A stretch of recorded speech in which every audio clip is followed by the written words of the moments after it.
I think the last video was a bit long-winded and all that, so I'm trying to make this one a little bit shorter. Now these are some casseroles I made the other day and they've been drying out. I tend to keep the lids with the casseroles and let them dry together.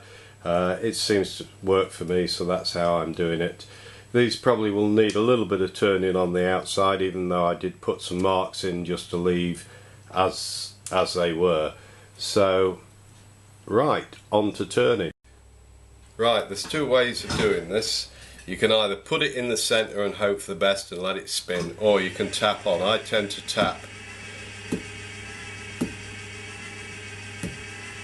By just holding your finger there and tapping the other side, it goes on to centre. Then basically roll a little bit of clay. Sometimes I would use a pad if I'd got quite a number of them, like saucers or containers that I was going to had done in mass. The wheel head is clean. I try and keep everything as clean as possible, because the more bits you put on a pot, the more it tends to leave a lot of forensic evidence, and Time Team will love that in years to come when they do their probably 3 million years after Christ. And there we are. Right, I use this as a turning tool, a little bit of packaging wire. It does all my needs. There you are. You can see that it's already started to wear. Unfortunately now they use a lot of plastic. I might not even do the bottom, I just leave the marks where it's been cut off. The trouble is with turning, it usually gets rid of all the rings that you probably like in a hand thrown pot. But there we are. Here we go. What I'll do is, I tend to put a little line around it, just if you're going to decorate it, just holds it in, and also it gives you a little bit of an indicator for where you're going to put the handles. This is a bat I use. I'm going to clean this off and keep it on the same bat, and then I'm going to turn the lid. I'll clean this off and get all the bits off it first before I carry on. This is the lid. I'm just going to place it on the wheel head. You can mess around with the rings on there if you like, or you can try tapping it in.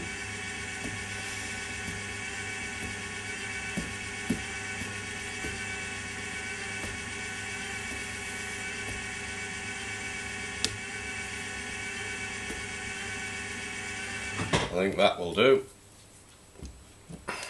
Sometimes it takes a little while before you tap it in. Sometimes it will go straight away. Basically I'm just putting a roll of clay just around the sides. You can do as many as you like. You can overkill it, you can underkill it and it might come off, or however you feel.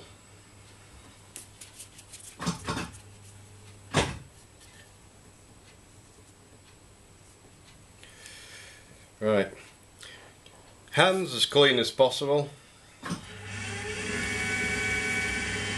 This is a fantastic tool. If you only want to take a little bit off at a time, use the end. And that, probably when you've got a thick rib and a jagged rim round it, it's easier just to use the small end, and then when it comes to it you can skim off with the flat surface.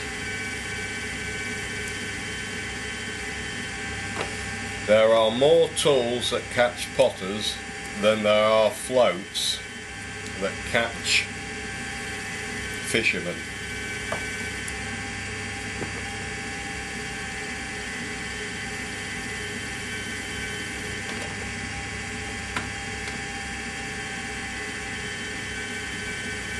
Basically all you need is a bit of wire, your hands and everything. You can near enough, most of your pots say, you know how they feel and how they go. Your hands fit in them. When you make a mug, you know what size of mug is comfortable, you know the shapes that's comfortable, you know how the rim should be to be comfortable. So you can try all sorts of various bits and pieces. You can make them uncomfortable, and probably the design that you make you have to live with. When I was at Skegness, we made a pot, and it was a mug. That was the first pot you made, and after that, all the time you was there, you drunk out of that mug. At least I was fairly good at making mugs, and I made a large mug to start with, so they had to fill it up with coffee, and I knew how mugs felt to start with. I'll just put a couple of little lines in there. It's not bad, it's fairly well incented. Try not to get any mess on there. This may have expanded out a little bit because of the pressure of the turning tool. Oh, that's all you need, just a little bit of packaging wire. Now if you got this too moist, it would have stuck completely to this wheel, so you just want the wheel as moist as possible, but not so that when you try and get it off it'll stick, and that's usually when you start putting dints in your pots and bits and pieces. That's why it's best to have a pad and a little bit cut out, and you can put your finger in and lift it up completely.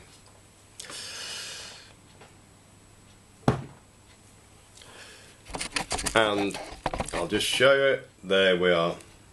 And that's all ready for doing the handles on the side and on the top. Really you need a handle so you can, when it's hot, you can lift it up. You don't want it too high because you're wasting space in the kiln. You want handles that you can use when you've got oven gloves on and this is hot. So you've got to think about all the sort of things there. So now we go on to the other pot. I'll just turn that upside down. It doesn't make any difference if there's a little bit of mess gets on the bottom side, because that's going to be turned. So, and I'm just going to start turning this one now. Right, this is the other lid. Same principle applies. Just drop it on. Then we're just going to look and tap it into place. You might lose a few pots when you try this method out of just tapping, but once you get the technique, that'll do. It's fairly good. All these bits, don't let them get built up in your wheel, because what happens is they'll spin round and end up in your bearings. The way to protect your bearings is an old inner tube. Cut it round the shaft and just drop it on top of the bearings, or you could use a yogurt cart as a double protection, so you've got the rubber from the wheel, then from the inner tube, and then you have a yogurt carton on top. I used to go, when I was at Skeggy, through a bearing probably every 9 months to a year, so it saves the hassle of taking your wheel to pieces. And not only that, you get this terrible grinding noise, and bearings always sound worse before they fall, and then eventually your wheel head will start wandering all over the place. You can see this has got me finger marks and bits and pieces, obviously where it was under there. I did put an undercut there, but obviously there are a few marks on here, so what basically using the small end again and just trimming them off.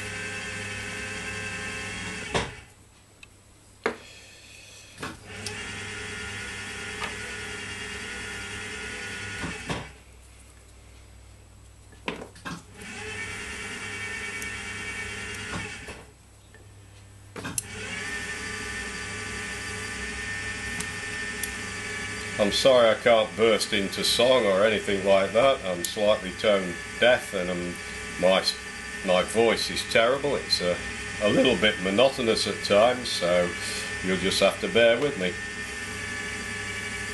I hope the mesmerising effect of me turning will obviously keep you looking at the videos.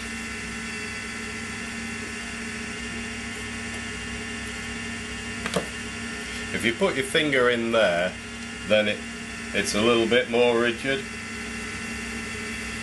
Always work with two hands together if you can. I always brace with my fingers. It does help.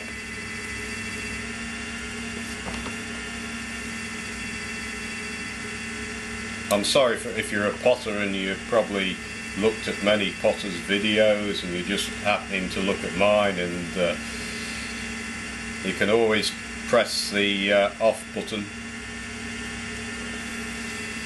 But thank you for viewing anyway. I think the magic score is 69 at the moment that people have looked at one video. So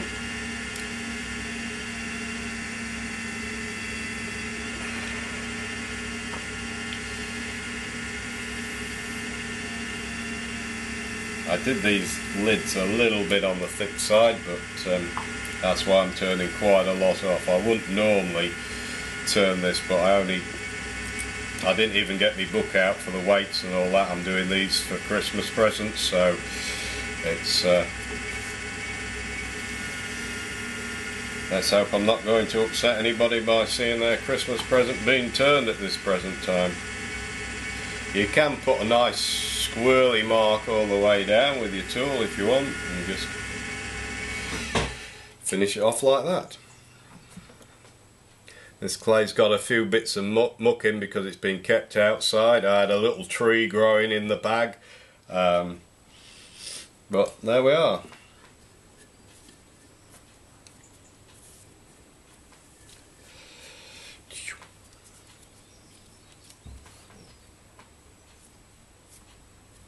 There's all little bits that get on, so you've got to be careful. There we are. Slide it off, and there's a nice little lid.